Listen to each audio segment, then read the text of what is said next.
Hi there, and thanks for joining us for this edition of the CEO's blog. John, it feels like it's been a while since I've been sitting in this seat, and I feel like I've missed out on a lot. Well, you've probably had plenty to do, and have you missed out on a lot?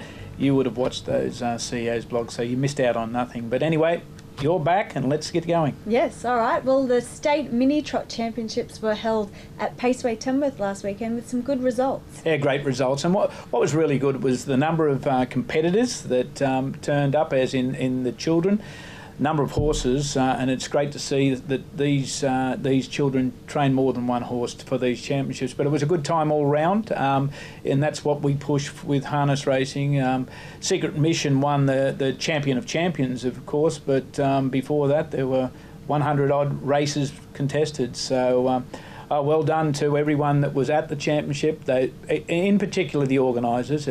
It's no mean feat to bring all those children together, all those horses together, and a big congratulations must to go to our team at Paceway Tamworth, Jo Shepherd, for what she does to get that organised for the Mini Trot Association. Yeah, she does a fantastic job, Jo. And yeah, look, Grace Panella, she won again with her beautiful little pony, Velvet Star, and the Shetlands division. Secret Mission and Jai Howard Coney won that, and the midgets, Belladonna for Kaylee Shefford-Weller. And can I say, all these horses are turned out so well. They're healthy little horses, and it's a credit to the kids that do it.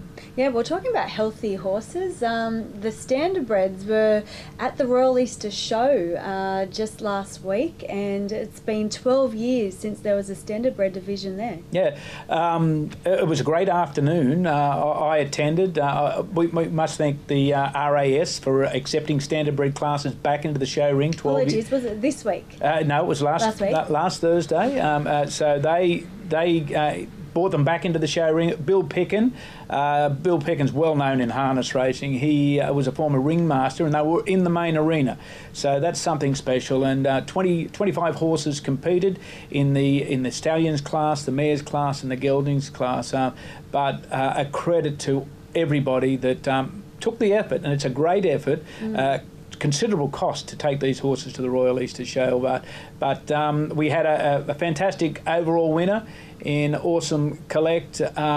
Great job by Lauren and Shane Tritton to take that horse off the track not that long ago, and we've created a mini documentary on how standardbreds are so good for all sorts of purposes post racing, and we'll do the second half now of that documentary, that it was the champion, the overall champion of the show. Yeah, well, I look forward to that. Yes, Awesome Collect won the mares division. Stallions division for Awesome Collect. Okay, yes. Artistic Flight won the gelding, and to Theo Papadopoulos.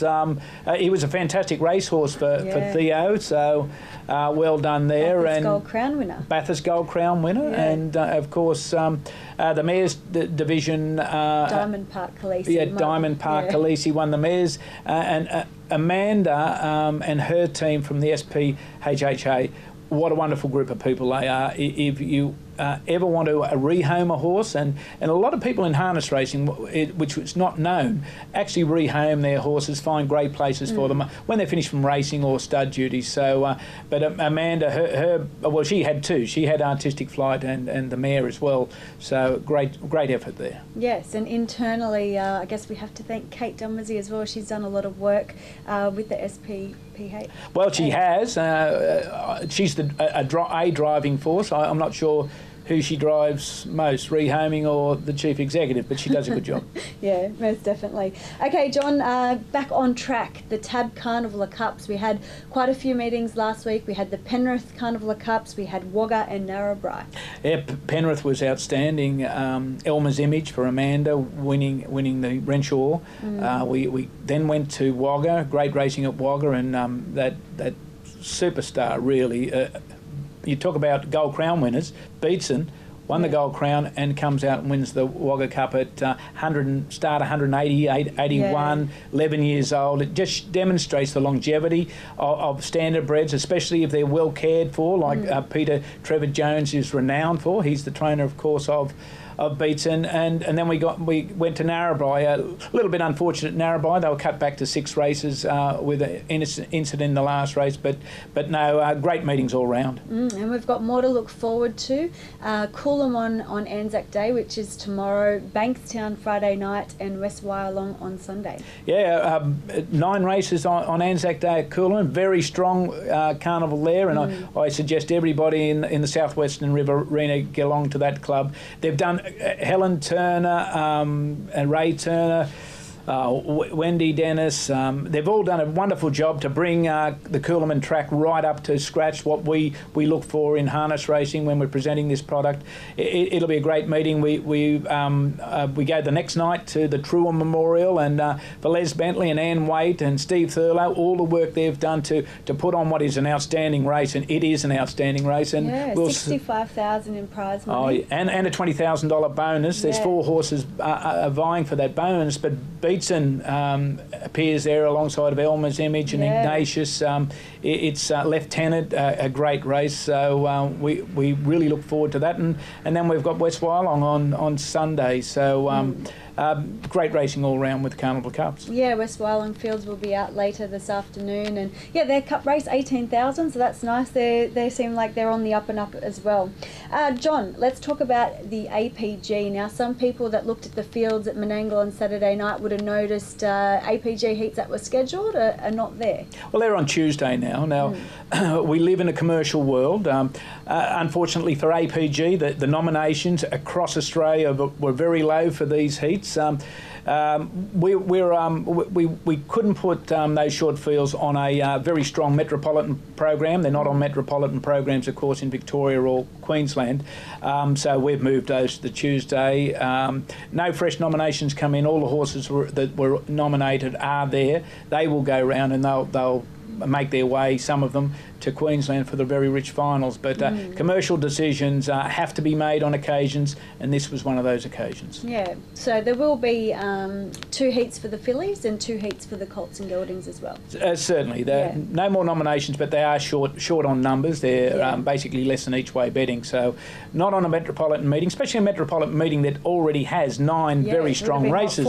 14 races. We have a policy that tends as many as races that we really need. We know commercially on turnover, that's about the maximum. It's a huge cost to run a race meeting. So the more hours you run, the more cost is there. But it's nobody's advantaged or disadvantaged. They'll race on Tuesday. Yeah. Cool. All right.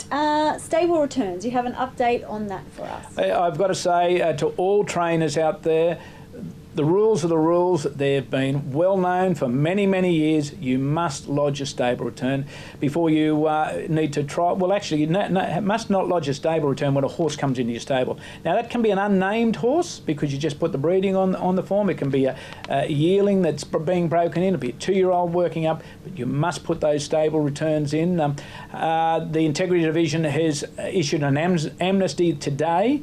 All trainers must have their stable returns in by April 30 or face the consequences of the rules, and that is if you haven't got them in 28 days, you will not be permitted to enter for trials or races in New South Wales. So be mindful of the rules. Please be compliant with the rules, and whatever you do, appreciate the work that our Integrity Division does to bring us a product that everyone can be comfortable with. Yeah, it's a professional sport, isn't it? So, it is a professional sport. All right, John, and hopefully you've got some good news to end with a big announcement for the New South Wales breeding industry. Well, I can't actually announce it, but I can say that as at this morning, for breeding in New South Wales, a group have got together. They've absolutely crushed it with a stallion that will be standing in New South Wales, a super sire of the racetrack, a super sire, I'm sure, of the future breeding ranks. So that will be announced by others than me, but I'll certainly let you know next week. Okay, so I was going to say, when can we find out? So next week we have to wait for this super stallion. From me, you do, but hopefully that announcement's out there already in social media by those people who've got the coup, because there was a lot of demand for the particular horse from different parties, and you know, it's it's like the new rising of harness racing in the stallion ranks here in New South Wales. Yeah, all right. Well, I really look forward to that one. All right, we'll watch this space for next week. Thank you for your time. Pleasure to have you back, Miranda. And it's great to be back. We'll catch up next week. Thank you.